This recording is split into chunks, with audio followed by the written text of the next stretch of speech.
mga mi, today, samahan nyo akong gumawa ng manong sauce. So, sweet sauce to mga mi. So, first, kailangan mo ng harina. Ayan, nakikita nyo siya na. Tapos, meron tayong durog na paminta. And then, water, 100 ml. Ay, hindi, 185 ml pala, sorry. And then, asukal. So, kahit anong asukal yan, basta matamis, charis. Tapos, meron tayong kutsara kasi ito yung panunukat natin.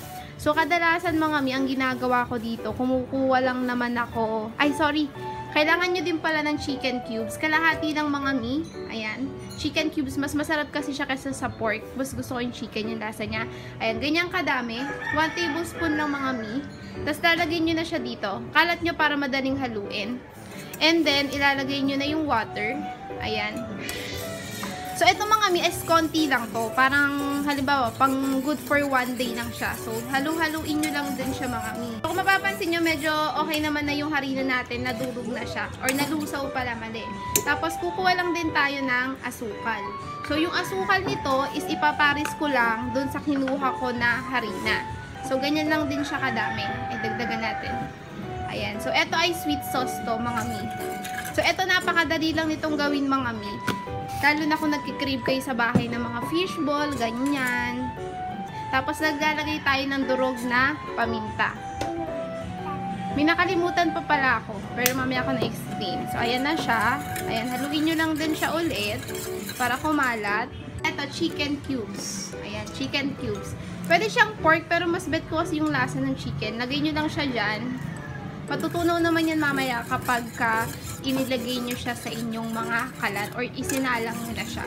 Yan. Nakalimutan ko pala, maglalagay tayo ng soy sauce. Kahit anong brand yan, kahit tawag doon, Dato Puti. Ito kasi, nakuha ko lang siyang free. So, yan ang gagamitin natin. Siya yung nakabukas. Mga isang kutsara lang siya.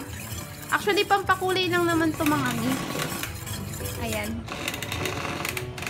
Lagyan pa natin konti. Ayan. Ayan siya. Depende sa inyo kung anong gusto nyong kulay. So, mga mi, kapag natimplahan nyo na siya lahat, pwede nyo na siyang isala.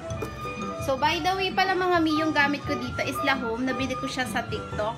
Maganda to lalo na kung nakakondo kayo or takot kayo sa mga gas, pwede nyo siyang gamitin. So, bali mga mi, ito yung on natin.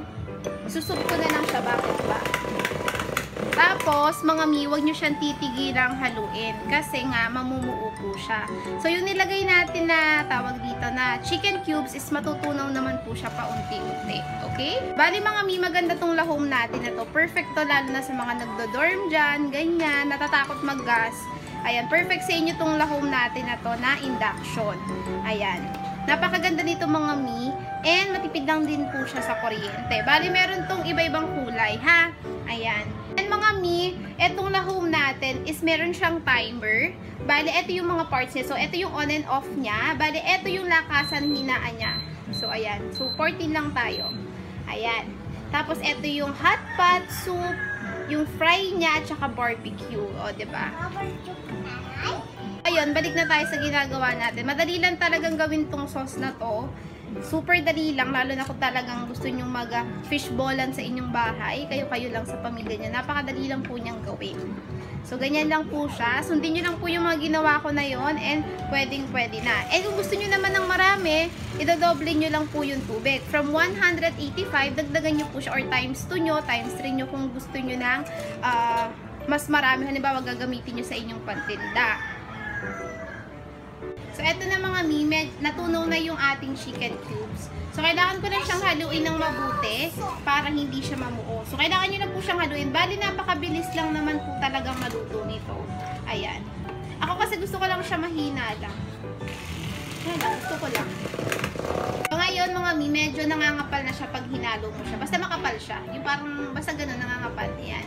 Nangangapal na siya mga mi. So, malapit na pong maluto yung ating ginawang sweet sauce. Ayan. So, ganito na po yung ating consistency niya. Pag ganyan, malapit-lapit na siya, papakuluan lang natin siyang konti.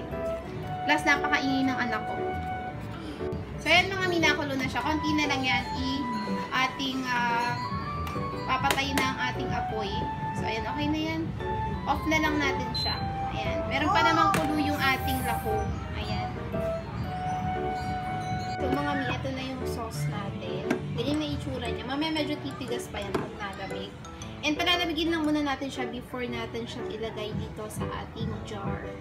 So, ayun mga mi, dahil meron na tayong manong sauce, syempre magluluto lang ako dito ng this is chicken ball. So, hinati-hati ko lang siya para mabilis maluto.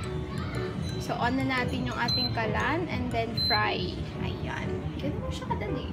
Ito na yung ating chicken ball. Ito yung ating sauce. Meron akong suka dito. And meron ako dito, tawag dito, nag-grind na sili. So, ayan siya. So, ayan siya. Lagyan natin siya ng sili. Kunti lang. Muranas na yung kasunod din. Fish ballan sa bahay.